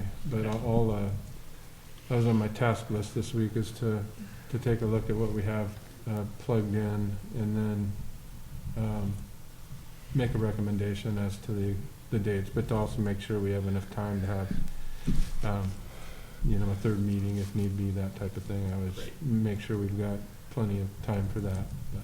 But with all the complexities going on, I think a couple extra weeks would probably be prudent. We're usually relatively early compared to a lot of districts, but we have adjusted it based on, waiting on the legislature or other things. So I think that would be where I'm leaning at this point. So I'll throw it out there in terms of the dates. I had asked Debbie last week about tentative dates, just because I have some travel coming up for my own self, and the first one that Debbie had said was April 28th. Now I know it's in pencil, right? Yeah. But I think that was the first budget committee meeting that she had told me was the 28th of April. So that on a practical note, then we need to install these members no later than probably our regular April meeting, which is only a month and a half away. So it does need to happen. We need to get this process rolling. I'm not familiar with what we do if we don't get a fourth applicant, other than cajole somebody. We have to, by law, have, these committee members. I believe we have to have them by law in order to proceed with the budget process. So I'm pretty confident that if y'all put your heads together, you'll be able to suspect. find at least one. Yeah, I suspect. So, okay. Any questions? Great. Okay, next up is board goals. This is one, Lori, that you had asked us to add, and we did move it out when we were going to bring it up at a previous meeting. So you have sent out a little bit of information. Would you like to give an introduction as to sort of your thinking? I just think it would be a nice exercise in centering the board, and so I reached out to Ms. Miles, and she did tell me that OSBA does facilitate such topics, and that it takes 2 to 3 hours in some cases, so just be aware of that. And really, it's up to the board if they would like to pursue this. And if so, what does that look like? How would you like to go about it? And just keep in mind, it takes 2 to 3 hours. Right. So I'll just turn it over to you all, and you decide if you would like to follow through on that. Jonathan, maybe I could give my just 2 cents before you have a discussion on board goals. Lori originally emailed this to us, Lori, in January, maybe a couple of months ago. And then, of course, we moved it because we had a long work session. And the more I think about it, the more I think it's worth pursuing. At least it's worth the discussion, absolutely. When you think about goals, we have the strategic plan. That's sort of at the tippy top, the strategic plan. It was done with the community, the board at the time that adopted it. We have our 3 goals. First 2 are instructional. The third one is around our facilities. Yeah. So we have 3. And I've taken that, operationalized it into a plan on how we're going to address each one of those 3 goals and stages for this year, and then I'll come back to you for how we're going to further that work next year and the year after.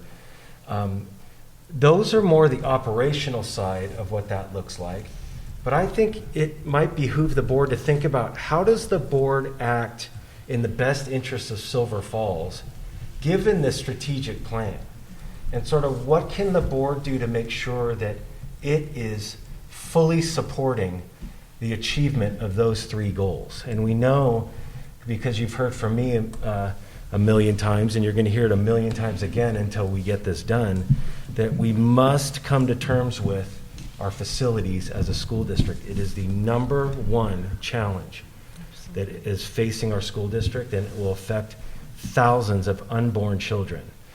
And so, not to get dramatic, but that's how important these goals are to this district. And for the board to think about, how do you see yourselves, or how do you see yourself as a single unit supporting that work? And if it's not goals, then maybe it's something like guiding principles.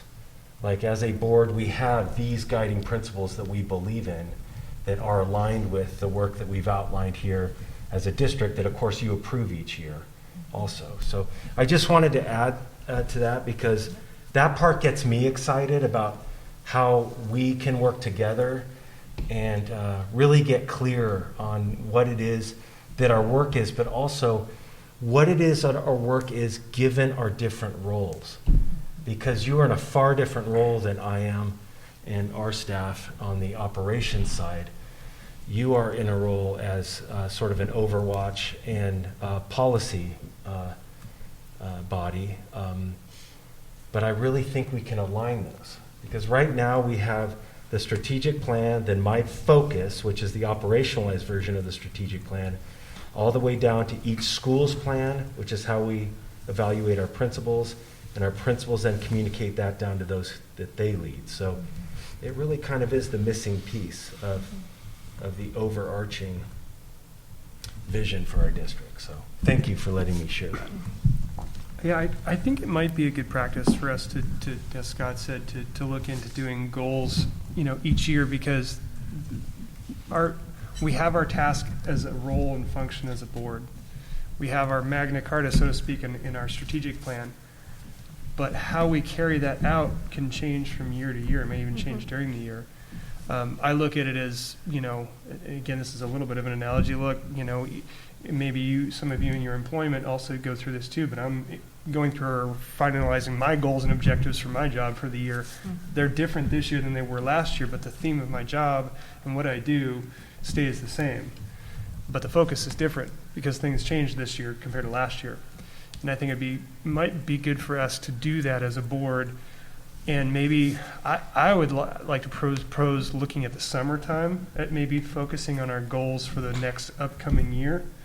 Scott said we've got a daunting task of really getting into the planning phase now with our long-range facility plan, handed off to us as a board. Now we're going to have to take that. I'm not going to speak for all of you, but I know that's probably going to be top of our minds in terms of our goal in planning. But maybe we look at using the summertime to maybe do an extended work session or two to hone in those goals. So that way by September, we're ready to rock and roll, so to speak, and we have everything in plan where we want to go. We might be a little bit too far down the path this year, considering of the time and what we have with policies. And, before we get it on the schedule, it might not be till May before we can do that. Next thing the school year's over. But I think maybe targeting this summer for extended work sessions, if we can get them done in a couple, and then really have it honed up by September, and then have our goals, maybe 2 or 3 at the most. I think keep it simple and hold ourselves to those. I think that might be something to think about. I'll just add that I think it's a really good time for us to regroup because we've been so preoccupied with all the COVID-related. And it'd be nice now that we're sort of emerging from that to kind of shake the dust off and go, okay, now wait, what were we doing? And I think summer might work really well. Yeah. And I'd like to see it really dovetail with some of our other initiatives, primarily the capital campaign.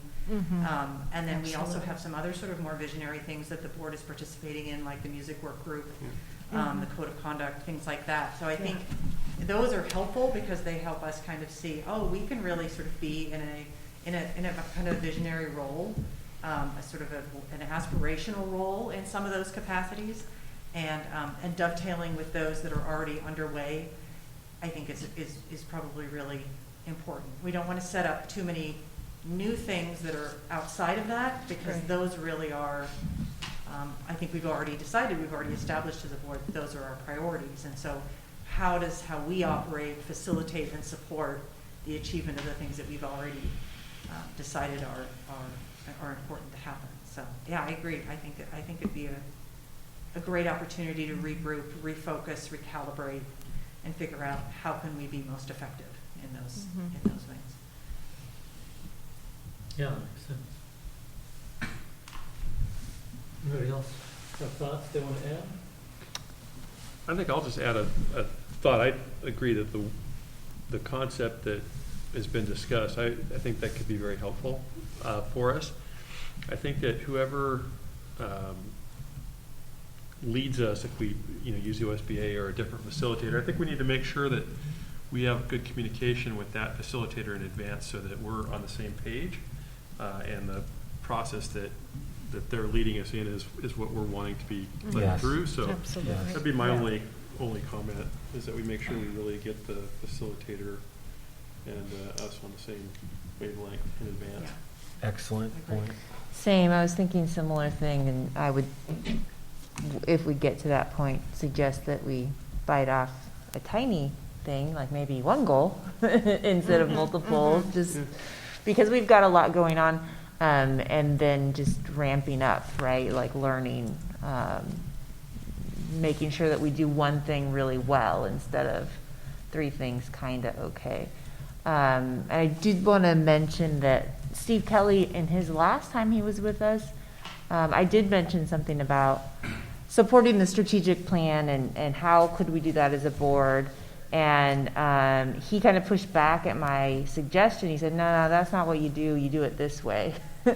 And so I wanted to learn more. And he said, I'd love to get him, back in front of you to explain that a little bit more. And that's always kind of stuck in my head that, yeah, that would be a cool thing, because we don't need any more focuses, right? The strategic plan is our focus, but how do we have something actionable that can really support it? And I really liked your idea of guiding principles too. That's kind of a different way to look at it.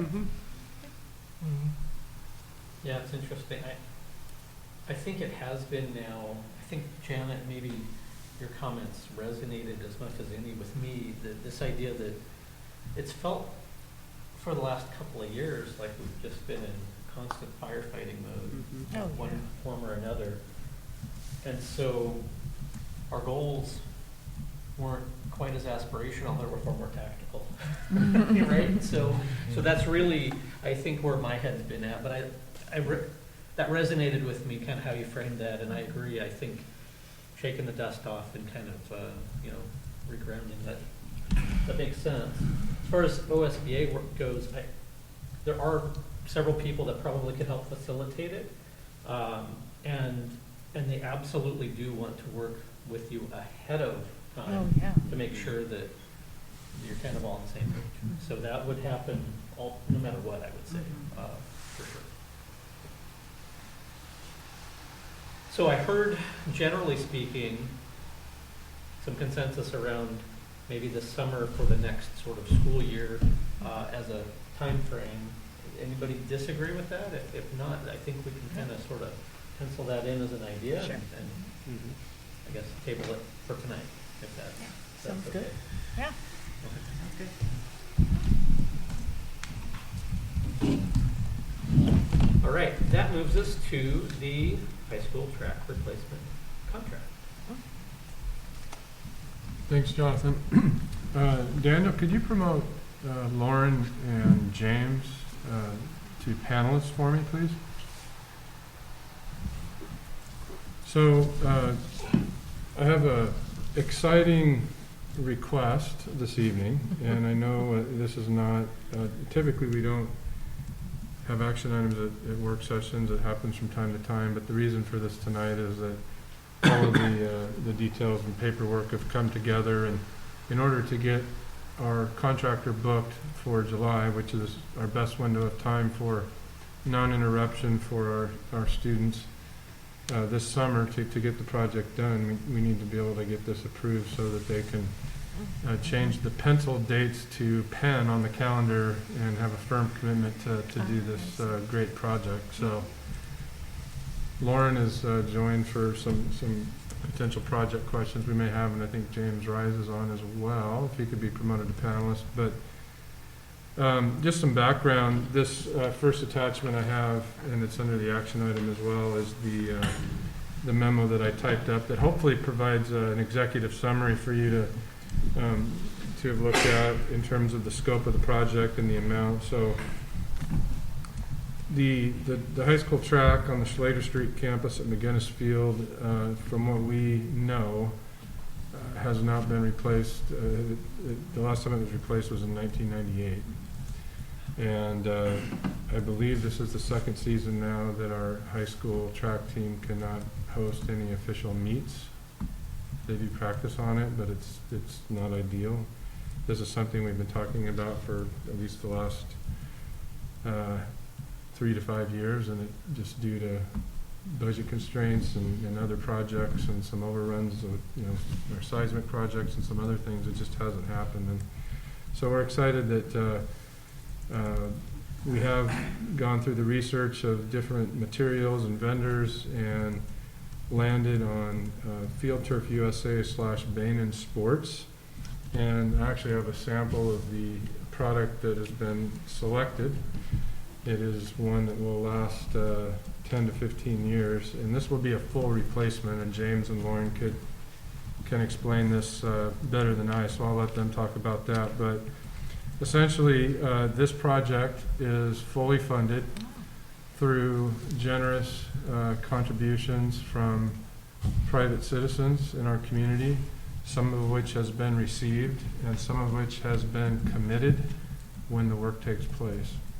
The project, since it will happen in July, technically will be in fiscal year 22-23, and so we'll include that in our appropriations in our 22-23 budget. So what we're asking for tonight is for your formal approval to essentially piggyback onto the Intermountain Education Service District's contract that has been procured through the requirements of ORS 279A in cooperation with the Association of Educational Purchasing Agency, their national nonprofit outfit, and otherwise known as AEPA. And so Intermountain ESD acts as a vehicle for Oregon school districts and other local government entities to be able to take care of, to be able to take advantage of cooperative volume purchasing agreements, and all of that procurement work has already taken place. So some of the attachments I have explains that process, has the signed paperwork with Intermountain ESD, and the extension of the award in the contract they actually have with Field Turf USA / Bain & Sports. So the total amount of the project is $386,172. So that is essentially what we're asking for your blessing for tonight, so we can get it on the books and get this done in July and have it ready to roll for the next school year. James and Lauren, could you talk a little bit about the project and kind of what replacement is versus just a resurface, and what to expect with this whole process and what we're getting? Okay, good evening, everybody. First of all, in order to do a resurfacing, you have to have a track that's savable, and that track is so far beyond its life expectancy, it's not really something that can be resurfaced. So it really needs a full replacement where they'll scrape off all the old track material, go down to the blacktop, they'll patch the existing AC blacktop, and then apply the new track surface. So also wanted to share that we did actually go to 2 different contractors, and we looked at multiple different systems out there between the 2 different contractors, trying to make sure that we were looking at comparable systems. We did get quotes from 2 of them, and the other contractor was approximately $50,000 more for the comparable track surface.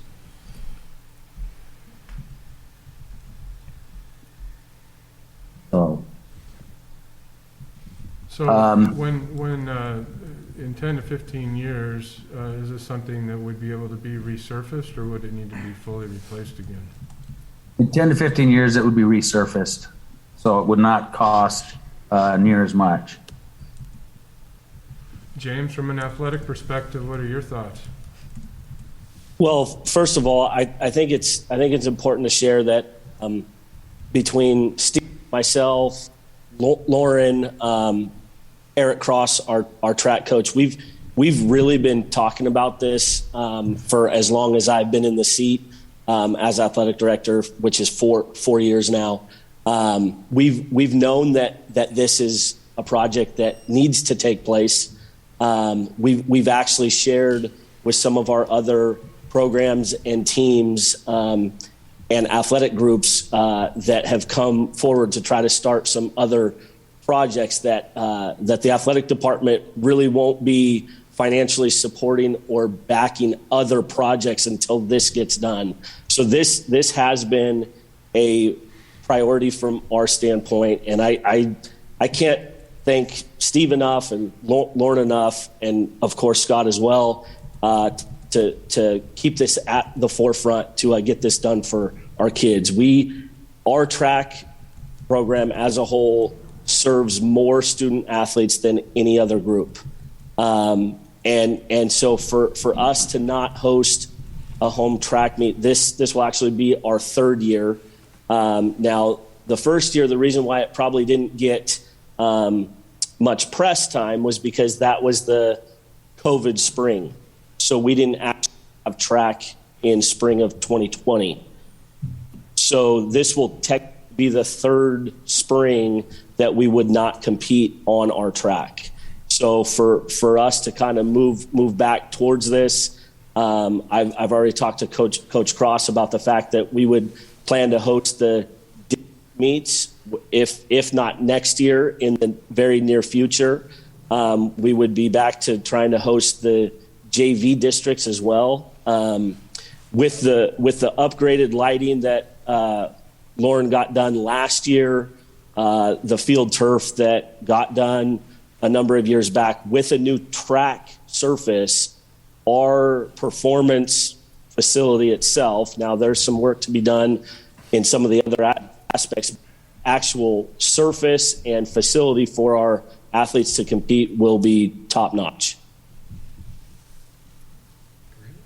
That's fantastic. I mean, it looks like this is a really amazing opportunity for us. So how grateful we need to be for those generous community members who are helping make this happen. Steve, quick question for you.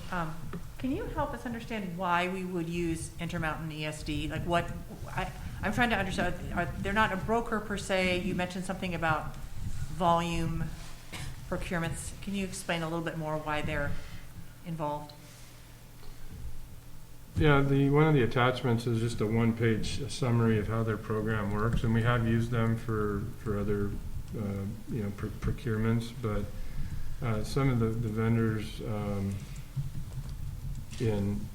for these types of things are national companies, and so when there's a larger group of it's not just school districts, but other special districts, community colleges, universities, that type of thing. When there's that many entities that are going to be interested in using these types of vendors, many of which are more nationally based, not locally based, over a period of time, it presents an opportunity for sharper competition amongst the vendors to offer potentially the best prices. And so they go through, on behalf of school districts specifically, which is just another type of service that some ESDs provide. They help school districts that, this is something we would do once every 10, 15, 20 years. Clearly, this is something we haven't done in 24 years. So they have some of the expertise because they're constantly working in these arenas on behalf of local government entities, so it really is helpful. Do you have anything to add to that, Lauren? I know you have some more experience with them recently. Yes. there's not that many large track companies out there. I mean, nationally there is, but this also allows you to have that bulk purchasing power, and at the same time be able to look at the companies that you know have been doing it for a long time. And Bain is probably the longest term company that's been out there that's been doing tracks. They used to be actually Atlas Track and did tennis courts also. So I mean, it's something that the APA and the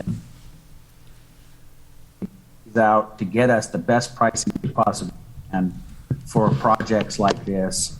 It also gives us a lot of time being able to move forward. You don't have to put this out for procurement. You have to really kind of scrutinize the bids that you get if you get somebody that's a smaller company, et cetera. So hopefully that makes sense. Yeah, no, that really helps. Thank you. That's great.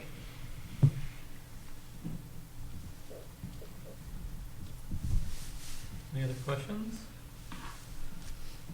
So this is an action item. It's, I think, a lucky one that we get to take on during a work session, so. Glad that you guys brought it to. Yeah, super thankful for the donation and all the work going into this. Kids deserve to have a home track meet. Yes. Yep. Absolutely. Really exciting. Thank you, James and Lauren, for your Thank you, help. Jane. Yeah, thank you. Lauren, thank you. Thanks, guys. All right. 4F is March 28th board work session location discussion, proposed to be Scott. So I've mentioned this to several of you, at least my interest. I'd like to hear your thoughts on taking our board work sessions on the road. I think we all agree what our number one challenge is as a school district, and that's to reconcile our facilities so that they reflect the love and respect that we have for our kids. And what better way to draw attention to our facilities than to start holding our board work sessions at those facilities, different facilities each work session, and we don't have to do it every time, but we did make an investment in technology so that we can set up remotely and not skip a beat at all. So we would provide a Zoom link, we would have all the audio set up, everything would be the same. The only thing that would be different is when these cameras track the speaker. Well, in this case, it would just be a one camera that would show us in the gym, say. I'd really like to have this meeting at Scotts Mills. I think it's a great place to start this off. Scotts Mills certainly has some facilities issues, and I think it's also great to celebrate the work of our different school communities that truly are distinct and give them some love, as it were. And I think it would be great if we started to build this into our culture and how we do things around here. So with that said, Daniel has already tested out all the equipment. He did the city council meeting remotely at a different location, said it was flawless. And so I think it's pretty exciting, but I'd like to know what you think as a board.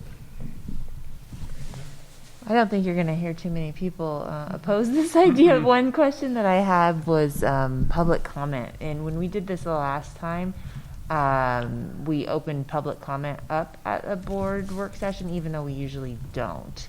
So I don't know what people feel about that. But I think we did three or four a year at remote locations. And so those were opened up to public comment. I'm certainly on board with that. There's a difference now versus then, because in the past, if we were on the road and there was public comment, I mean, at the time, the only way to make public comment was to be there, and so it sort of opened up for the local community members. Now, if we open it up also to Zoom, then we just have two regular public comment sessions, because there could be 100 people on Zoom, right? So I might want to suggest that if we do, we open it up specifically to people that are in person in those locations. That would be something I would at least consider as a possibility. Are we able to do that? Are we able to make that distinction without? violating rules about accessibility and inclusivity and so forth. Well, I think since we had already had a public comment, session earlier in the month at an open board meeting, would that cover us for that that time group. spot, that month, so to speak?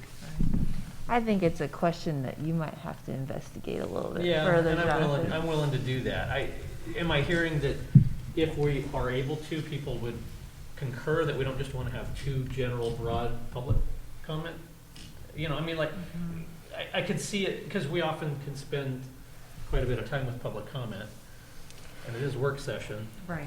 I But think like there's, the idea yeah. of opening it up to the local people. Yeah, conceptually, I like that too. We learned so much from the K-8 listening sessions, and this certainly is not just something unique to K-8, but say when we go to Mark Twain, we're hearing from the Mark Twain community. And I think that that's something we really learned, and the K-8 listening sessions were so well received. It's also the first time in the district's 30-year history that something like that has taken place. So to build this sort of thing into, going to our different locations in the district and hearing from those specific populations, I think is really important. It could be a special agenda item. It doesn't have to be public comment necessarily. No, that's true. Call it a local listening session. Public comment. It seems like the public comment could be limited to the topic, rather than limiting who can participate.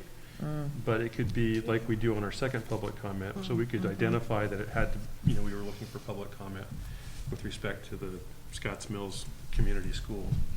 That's a good idea. That's a good idea. Yeah, I really like that. And I think that would cover us. And then if somebody wanted to be remote, as long as they were talking about or identified as being a Scotts Mills, area, student, parent, resident, whatever, then it's fair game, right? But yeah, I like that. Yeah, I think that we might have to be super clear because we generally don't enforce that second public comment caveat.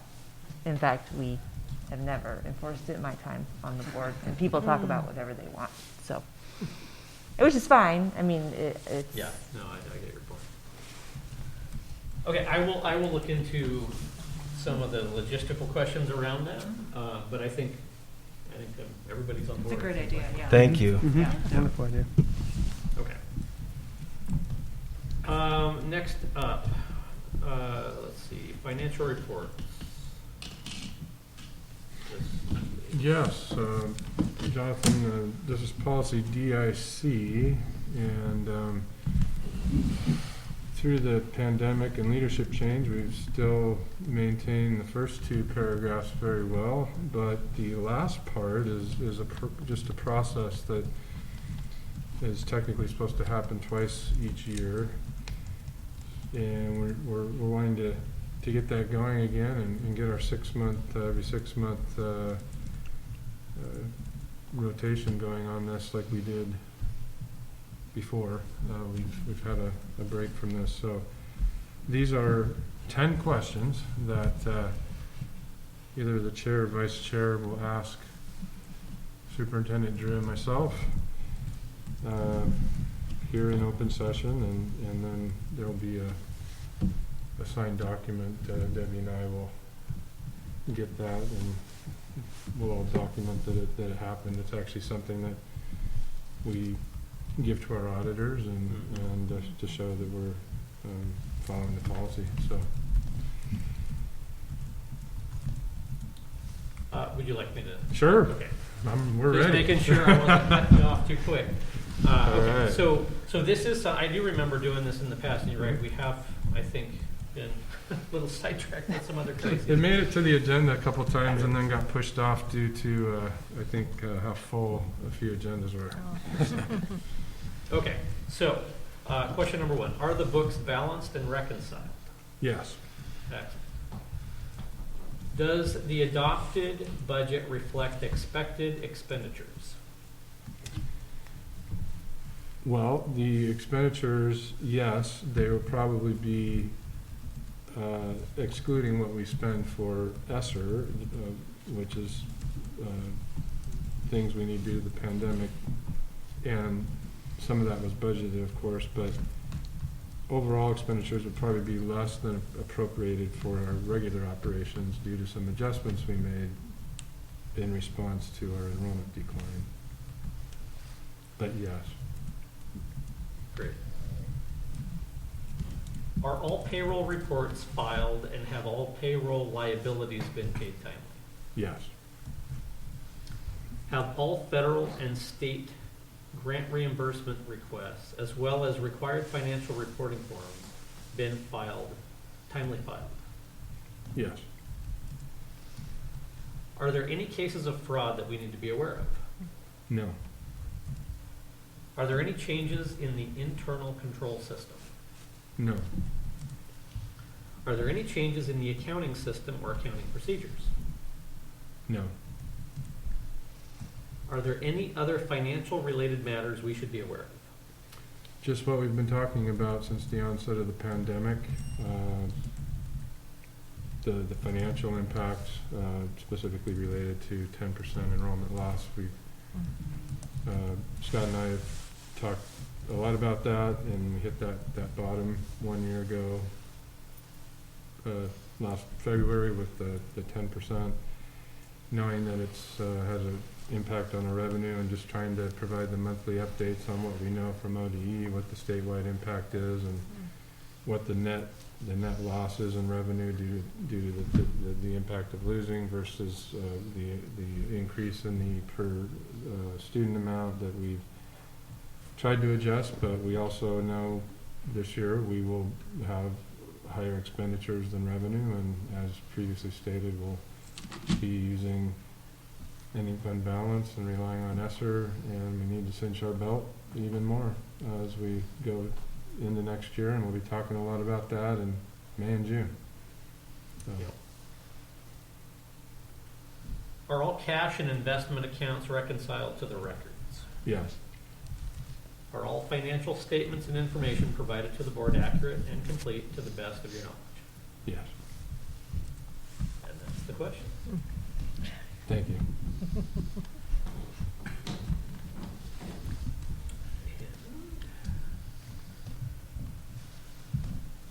Okay. Well, with that, that brings us to our loan action item, which is approval of the track replacement contract. So at this point, I would accept a motion to approve the contract for the track replacement. I'm not sure if is there specific wording you need? It's on the It's right here, yeah. document. Sorry. Yeah, it's on the memo. Some suggested. I'm scrolling down. I got it. There you go. I'm sure they've done this before, but it's odd language to say I hereby authorized. Yeah. Usually it's I've seen a resolution that would authorize administration, but I suppose we just adopt this the way it is. Is that? That's Word. fine if those words, I came up with the wording for that, so that may not be the proper. Oh, I appreciate it when please. you do that, by the way, Steve. Some boards have the motions baked into the whole agenda, and maybe we could move towards that at some point, but I really appreciate it. So I'm going to read it. I hereby authorize district administration to utilize Intermountain Education Service District's existing statewide cooperative purchasing agreement with Field Turf USA Banan Sports to replace the Silverton High track in the amount of $386,172. Second, So essentially, I'm just going to paraphrase. The I hereby is really, I move that we authorize, right? That's really what we're yep, saying. yep. So moved and seconded to authorize as was read. Any discussion on? Okay. Good. Jonathan, Yes. Jennifer, Yes. Janet, Yes. Tom, Aye. Owen, Yes. Lori, Yes. Aaron. yes. Thank you, all in favor. Excellent. Yes, very exciting. Super glad that came to be. And that is the end of the meeting. So without objection, meeting adjourned. 9 o'clock.